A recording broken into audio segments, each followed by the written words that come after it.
இப்போ நம்ம பார்க்க போகிறது யூனிட் எக்ஸசைஸ் 3ல் இருக்கக்கூடிய 7th சம் சிம்பிளிஃபை.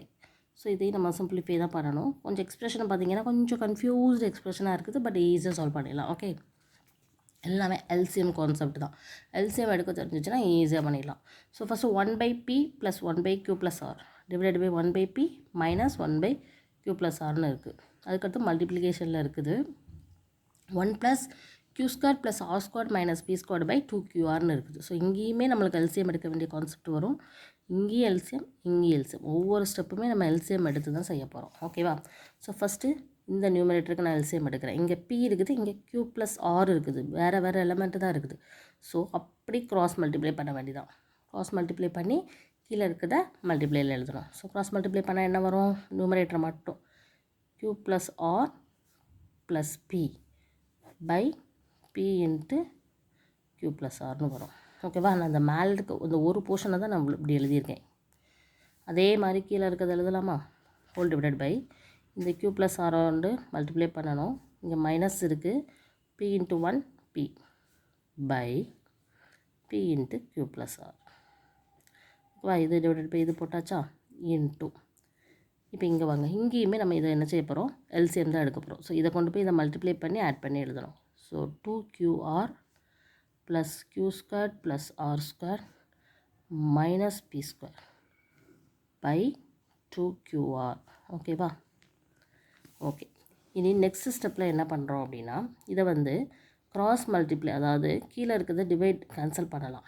பட் அதை உள்ளே கொண்டு போய் மல்டிப்ளை பண்ணிவிட்டு நம்மளுக்கு டிவைட் பண்ணும்போது ஈஸியாக டிவைட் ஆகும். அதுக்கு என்ன பண்ணுறோன்னு பாருங்கள். q + r + p by p × q pq + pr.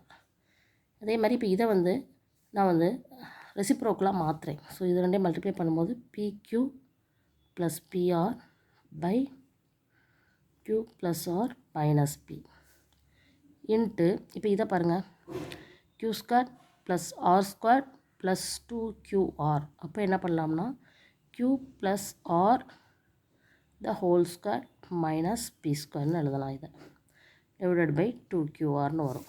ஓகேவா? ஓகே, இந்த நெக்ஸ்ட் ஸ்டெப்பில் இப்போ இதுவும் சேமாக இருக்கிறனால கேன்சல் ஆயிடுது. ஸோ இங்கே என்ன இருக்குன்னா q + r + p by q + r - pன்னு இருக்குது.